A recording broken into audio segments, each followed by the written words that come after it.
Now the serpent was more subtle than any beast of the field which the Lord God had made. And he said unto the woman, Yea, hath God said, Ye shall not eat of every tree of the garden? And the woman said unto the serpent, We may eat of the fruit of the trees of the garden. But of the fruit of the tree which is in the midst of the garden, God hath said, Ye shall not eat of it, neither shall ye touch it, lest ye die. And the serpent said unto the woman, Ye shall not surely die, for God doth know that in the day ye eat thereof, then your eyes shall be opened, and ye shall be as gods, knowing good and evil. And when the woman saw that the tree was good for food, and that it was pleasant to the eyes, and a tree to be desired to make one wise, she took of the fruit thereof, and did eat, and gave also unto her husband with her. And he did eat, and the eyes of them both were opened, and they knew that they were naked.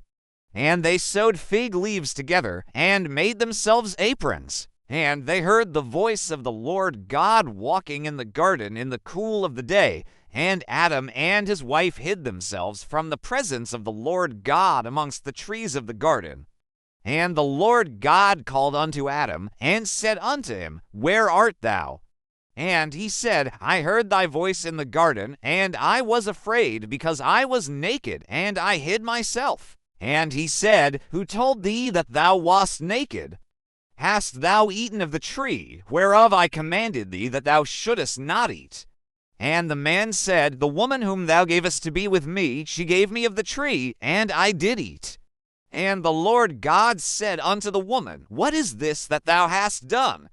And the woman said, The serpent beguiled me, and I did eat. And the Lord God said unto the serpent, Because thou hast done this, thou art cursed above all cattle, and above every beast of the field. Upon thy belly shalt thou go, and dust shalt thou eat all the days of thy life. And I will put enmity between thee and the woman, and between thy seed and her seed.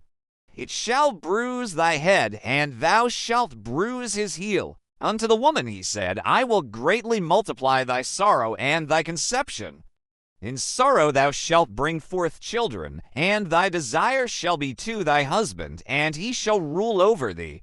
And unto Adam he said, Because thou hast hearkened unto the voice of thy wife, and hast eaten of the tree, of which I commanded thee, saying, Thou shalt not eat of it. Cursed is the ground for thy sake. In sorrow shalt thou eat of it all the days of thy life. Thorns also and thistles shall it bring forth to thee, and thou shalt eat the herb of the field. In the sweat of thy face shalt thou eat bread, till thou return unto the ground. For out of it wast thou taken, for dust thou art, and unto dust shalt thou return. And Adam called his wife's name Eve, because she was the mother of all living.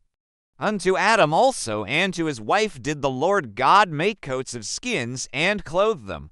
And the Lord God said, Behold, the man is become as one of us, to know good and evil. And now, lest he put forth his hand, and take also of the tree of life, and eat, and live forever. Therefore the Lord God sent him forth from the Garden of Eden, to till the ground from whence he was taken. So he drove out the man. And he placed at the east of the Garden of Eden cherubims, and a flaming sword which turned every way, to keep the way of the tree of life.